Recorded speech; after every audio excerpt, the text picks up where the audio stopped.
చాలామంది పేరెంట్స్ ఏందంటే, వాళ్ళ ఫ్రెండ్స్ పిల్లలో, రిలేషన్స్ వాళ్ళ అంటే రిలేటివ్స్ పిల్లలో, తర్వాత సమాజంలో పేపర్స్‌లో అప్పుడప్పుడు ఇస్తుంటారు. ఐఐటీలో 2,00,00,000 ప్యాకేజీ కంప్యూటర్ సైన్స్‌కు అని. అంటే ఈ యొక్క న్యూస్ వల్ల ఏమవుతుందంటే, ఆ న్యూస్ డెఫినెట్‌గా ఇన్స్పిరేషన్‌గా మనం తీసుకోవాలి కానీ, కంపారిజన్ చేయకూడదు. ఎందుకంటే ఒక్కొక్క స్టూడెంటు అంటే ఇయన్నీ ఎలా ఉంటాయంటే, ఈ స్టూడెంట్ అనేది ఒక యూనిక్ క్యారెక్టర్ ఉంటుంది. ఆ యూనిక్ క్యారెక్టర్ అంటే అందరూ ఆ విధంగానే ఎక్సెల్ చేయాలి అని ఎక్స్‌పెక్ట్ చేయడం కరెక్ట్ కాదు.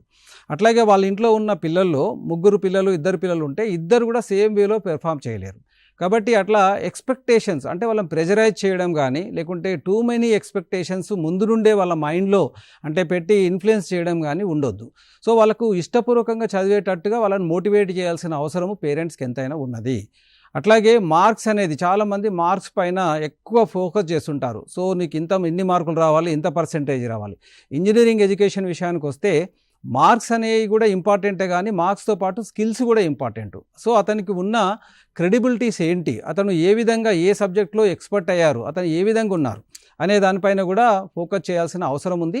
అట్లాగే ప్రాబ్లమ్ సాల్వింగ్ దిశగా ఇతను నిజంగా అతని ప్రిపరేషన్ కావచ్చు, అతని స్కిల్స్ కావచ్చు నిజంగా యూజ్ అవుతున్నాయి ఆ ప్రాబ్లమ్స్ సాల్వ్ చేయనీకి అనే విషయంలో ఎక్కువ ఫోకస్ చేయాల్సిన అవసరం ఉంటుంది. పేరెంట్స్ ఏంటంటే ఈ కంపారిజన్ చేసుకోవద్దు. అంటే వీళ్ళకి ఎన్ని డాలర్స్ వచ్చాయి, అన్ని లక్షల జీతం వచ్చింది, ఇట్లా కంపేర్ చేసుకోవడం అనేది కరెక్ట్ కాదు.